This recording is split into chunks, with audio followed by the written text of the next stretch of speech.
আমার নাম মঞ্জুর ফয়সাল হক। আমি টেকম্যাক্স লিমিটেডের একজন ডিরেক্টর, যেটা স্টার্লিং গ্রুপের একটা প্রতিষ্ঠান।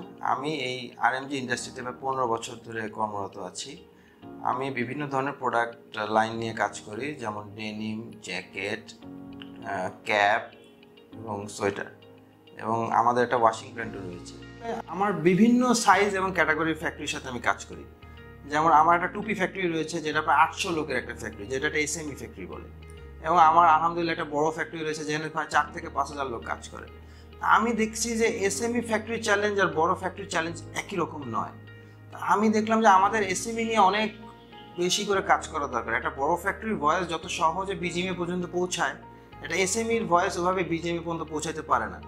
এবং একটা এসএমই কিভাবে গভর্নমেন্ট থেকে কিভাবে সাপোর্ট নিবে, কিভাবে সহায়তা পাবে, কিভাবে পলিসি তৈরি করবে, ফ্যাক্টরির পলিসি, এই নিয়ে বিজিএমএ একটা গাইডেন্স দিলে খুব সহজে আমরা অ্যাচিভ করতে পারি।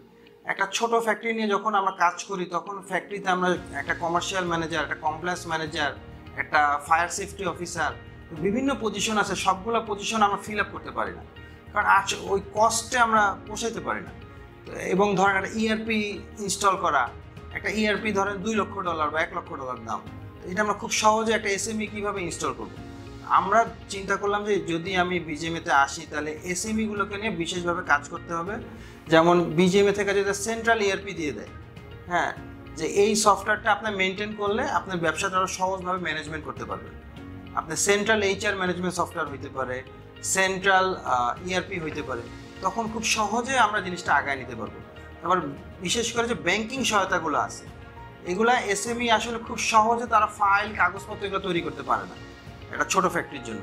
একটা বড় ফ্যাক্টরিতে একটা কমার্শিয়াল ম্যানেজার এফোর্ড করতে পারে, কিন্তু আমরা যারা ছোট ফ্যাক্টরি মেনটেন করি, তাদের জন্য এইসব কমার্শিয়াল ম্যানেজার মেনটেন করা খুব কঠিন হয়ে পড়ে।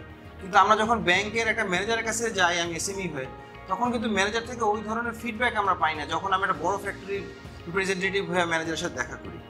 আমি চিন্তা করে দেখলাম যে এসএমই নিয়ে আমাদের অনেক কাজ করতে হবে, এবং শেষ পর্যন্ত আমাদের ইন্ডাস্ট্রিটা গ্রো করতে হলে কিন্তু এসএমইকে গ্রো করতে হবে।